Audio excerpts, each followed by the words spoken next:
Let's make a stitch pattern. Today we're working the herringbone stitch. This is a lovely stitch pattern that looks like a classic herringbone. You can see it when I turn it sideways like this. You can see all the classic V shape of the herringbone. And when you flip it onto the reverse, you can see that it has like a ribbed column effect. It's a horizontal rib going the other direction.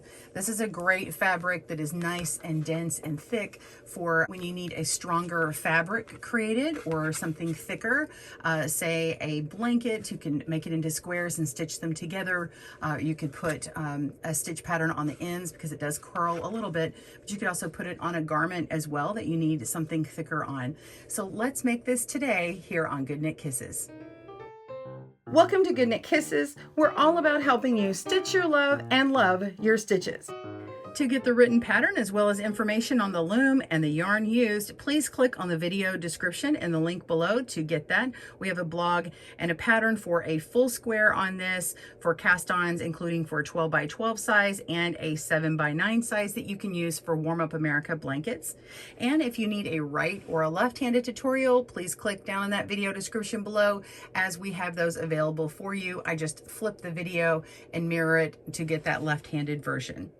The herringbone stitch pattern works in a 2-row repeat with any number of stitches. So you can work from an even number or an odd number. It doesn't matter.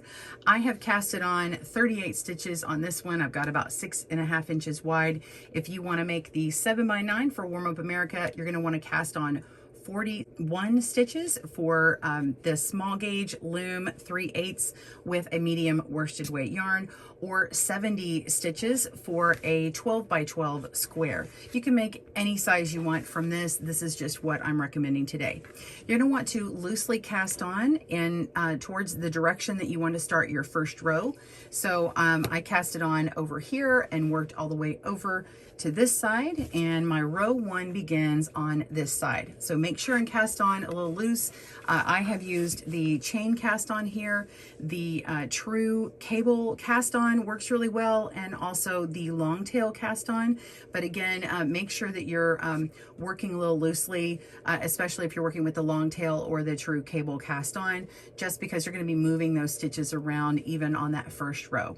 All right, go ahead and cast on, and I will meet you over on this side for row 1. See you in a moment. Also keep in mind, I'm going to show you at the end of this video how to undo some stitches just in case you make a mistake and you get lost, because it is not as straightforward and easy to undo stitches on this stitch pattern as it is on others. And my recommendation is the first time that you make this, you might want to only cast on about 12 stitches and make a small piece so that you can get used to working back and forth in this stitch pattern. All right, we're going to be working our first stitch, and we'll just knit this first stitch over as a normal U-wrap knit or flat knit. It doesn't really matter because we're going to be moving this stitch. So you begin the herringbone stitch pattern, the row 1 pattern, with just a regular knit, and then you're going to pick up that stitch that you just knit, move it to the next stitch, and then knit over. Okay, so this knit stitch here that we just made, our newly made stitch, we're going to hold it, and then we're going to pick up our new stitch here and move it to the previous peg. Then we're going to place our held stitch onto our empty peg. And now you can tighten things up.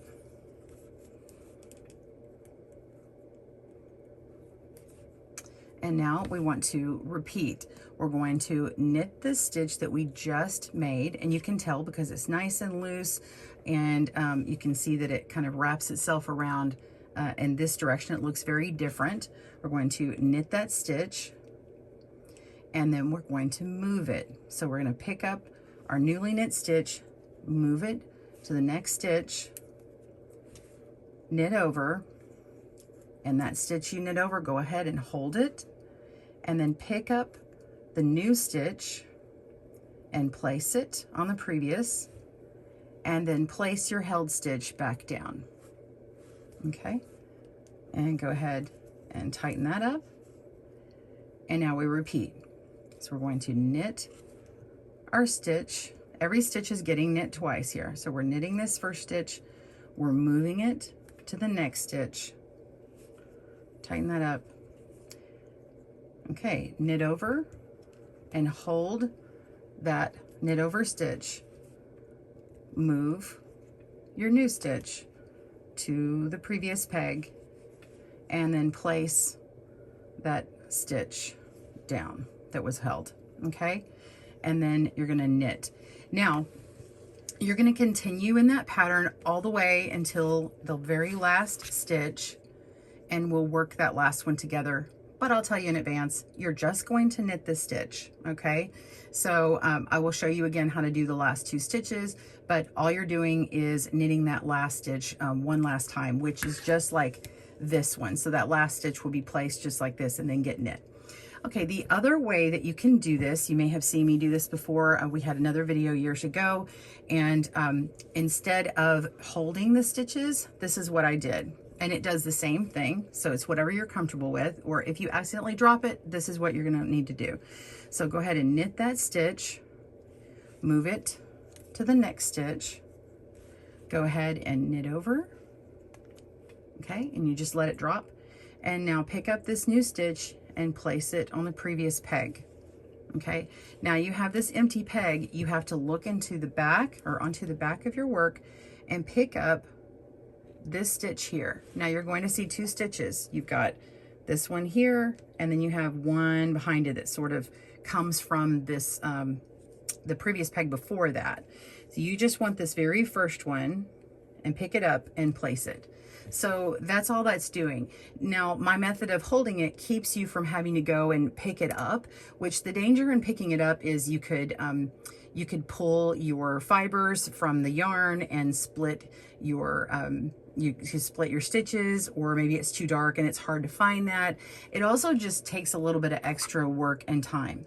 Now, I suggest when you're working this that it is easy to sort of get lost and messed up. So when you first start, you might want to try a smaller cast on. I know in the beginning I told you the larger amount, but if you want to, you could test it with say 12 stitches across and then work back and forth until you understand this pattern a little bit better. But let's go ahead and do this a few more times for you. And I'm gonna give you another tip here. So let's say you are going to get up and put your work down. I wouldn't leave it like this. But if you did, let's look and examine really carefully. If we pull back our work and we look at this carefully, you can see that all these stitches look sort of normal, these sort of normal, but look at this one, how it's shaped different. Can you see how it's a little bit shaped different there? That shows you that that's that stitch that you need to work. You can also see that when you pull on the stitch previous to that, if you want to test it, you can see that this one is loose, and that's where the working yarn is coming from. So you're going to work on the next stitch after that. Okay, so you can knit that stitch there. Now the other thing that you can do is go ahead and work that stitch and then move it over here and tighten it up so you know this is the direction that you're working for this round, because the next row we're going to be coming back in this other direction, and so it would look different. So I just suggest moving this newly made stitch and sticking it on here if you have to put your work down. All right, so let's continue. So we've picked it up, we've knit it, we picked it up and moved it. Now we're going to knit over and hold, and then we're going to pick up our new stitch, place it, and then place the held stitch like that and tighten up. All right, so knit that stitch, pick it up. We're going to knit over, hold the stitch, pick up the new stitch, place it on the previous, and then place our held stitch and tighten up. That's it. So continue working that all the way down to the last 2 stitches, and I'll meet you there. See you soon. All right, we're down to the last 2 stitches. This is my previous held stitch that I placed back down, and we want to go ahead and knit that one and pick it up and move it to the very last stitch. And we're going to knit over and hold that stitch, move our new stitch to the previous peg, and place this last stitch. And then go ahead and pull it tightly and knit this last stitch. I usually do a flat knit on this last stitch. And that is the end of row 1. Row 2, we're working in the opposite direction, and the key to row 2 is the E-wrap stitch. So this is actually going to twist your stitches to move in the opposite direction to where it makes that different angle. If you look at your stitches right now, you just produced this little angle right here, and then the next row is going to produce it in the other direction. So now you're going to start E-wrapping. So if you were going to knit this row, you would wrap it this direction, but an E-wrap is going to go in between the next stitch and the stitch you're on and wrap around. So go ahead and do that and knit it off, pick it up, place it on the next stitch, knit over, and I keep tightening with this hand if you're noticing that. You knit that over, and you can hold that stitch for now. On the end one, I'm just going to go ahead and move it on over like this, okay? And now pick up that stitch and place it, okay? And then it's nice and tight. And then go ahead and E-wrap this stitch here that you just placed. So we're going to go in between the next peg and our peg right now. Go around and knit over, pick it up, place it on your next peg, don't untwist it, and we're going to knit over and hold that stitch, and then pick up our new stitch, move it to the previous peg, and then place our held stitch. And now we're going to repeat. E-wrap, knit. Okay, now we're going to repeat. E-wrap, knit that stitch, knit over, move the new stitch to the next stitch, knit over, hold that stitch, move the new stitch to the previous, place the held stitch on the empty peg, and do it again. E-wrap,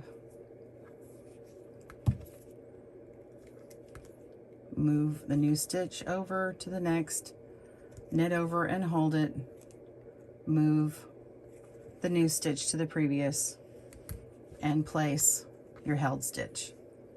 That's it. You're just going to continue working in this direction until the last 2 stitches, and when you get to the very last stitch that you place, that one is going to be flat knit as well, just like the first round or first row. All right, so continue on in that pattern. I'll do it one more time, and then you'll continue that till the last stitch. I'm going to E-wrap, knit off, move it, place it, knit off and hold, move it, place it on the previous, and then place that held stitch on the empty peg. All right, pause your video and continue knitting. I will meet you at the end of row 2. All right, we're on the last 2 stitches. We're going to E-wrap this previously held stitch that we placed and pick it up and move it to the last stitch. Go ahead and knit over, hold that stitch, and move that new stitch to the previous peg, place this very last one, go ahead and tighten things up,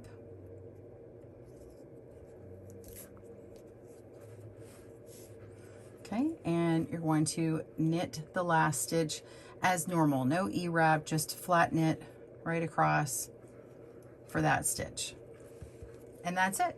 You're going to continue repeating those 2 rows back and forth. Remember, the first row is just a knit stitch. The second row is an E-wrap stitch when you work in the other direction, okay? They have the same exact method.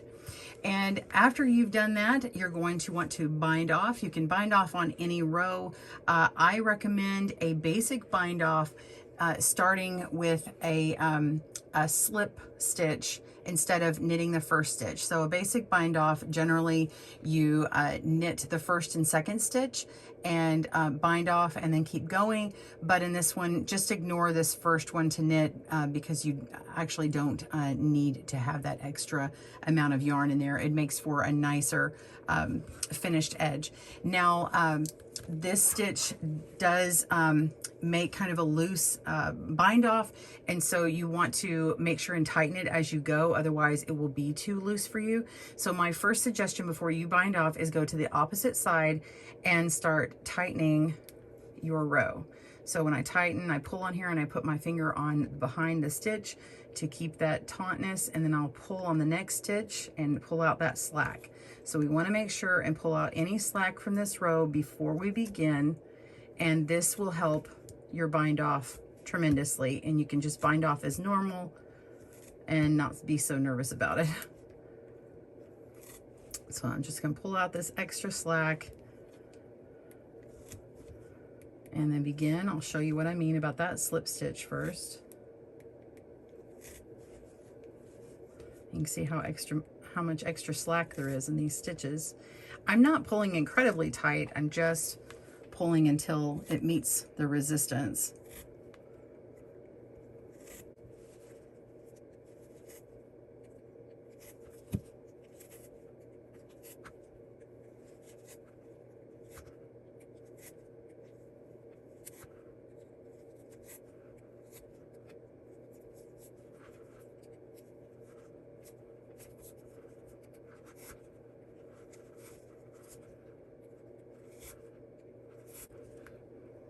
All right, a few stitches left. And this very last one, there we go. All right, to begin the bind off, we are going to knit the second stitch, move the second stitch onto the first peg, knit that over, and move the first to the second. And then we're going to continue binding off as normal. So knit the second stitch, move it to the first, knit off, and that binds off another stitch, and now we're going to move it over. So you just continue in this manner until you reach the end. Pause your video and I will see you there. All right, we're on the last two stitches. I'm going to knit this last stitch and move it over and knit off. And now we can simply bring this loop on through, pull it off, and we're going to cut it. And then you can just weave in your tail, and that's it. So it might be a little bit stretched out. You can just kind of pull downward on it, just like you would relaxing your knitting on other patterns. And there you go, a nice beautiful bound off edge. Weave in those tails, and you can just weave it up to here and work it into this column here. If you've seen in my other videos, I'll have a link down below, and weaving into ribbing. It's the same thing, or you can bury it on the inside because this is a thicker piece of fabric. I want to take some time to show you how to frog your work, or tink, that means knit backwards, and undo some of your stitches if you find a mistake. Say you look in your stitches and there's a hole and it looks like maybe it's gone the wrong direction, or whatever reason you need to fix it. This is not like other stitches where you can maybe drop one and then sort of use a crochet hook to get back to the right place. These are slipped loops that go in between each other, and they interlock in a different way than regular knitting, and so you really have to work at going backwards. So learning how to fix your mistakes easily on a row is better than trying to go back and frog all the way down, because trust me, I've done it and I've had to just basically rip out the entire thing, and I don't want you to have to do that. So let's say we want to go backwards. I'm going in this direction right now, and I'll do one later in another direction for you. So I have already worked this stitch here. See, I've got my previous placed stitch back here, and then this one has been laid down. So let's say I want to go back in this direction. So we're going to pick up this stitch here, and we have our knit stitch. So we're going to place it back in the other direction, and then place this stitch, the held one, down again. So then use your loom tool and then just kind of go down under this top stitch that was the held stitch and sort of scoop up this other knit stitch. And now we're going to pick it up, and you can see that there's a little loop back here. Okay, now you can place it on this stitch right here, this empty peg, but actually what needs to happen is this one here needs to go to your empty peg. And so we can take this stitch that's holding and place it directly on this one here that needs to move again. We're going to put it on top and then go ahead and pull our working yarn. And then you're going to pick up this knit stitch here, hold it up, and then pick up this stitch on the bottom and then place it on that empty peg. Okay, and then now you have this stitch here in the back that's open that you can place down on this peg and do the same thing. So we're going to place it down and let go. And then you may have to move it with your tool again, or you go underneath this top stitch and sort of scoop that loop out and then pick it up. And then you can take off this other stitch and move it to the empty peg, and you're just working backwards that way. I hope that makes sense. I hope that helps you. And so now to get started again, you can just go ahead and tighten that stitch up and get it back to a point where it looks like the stitch pattern that you need to be on. So we can actually pick this stitch up and go ahead and undo it like this.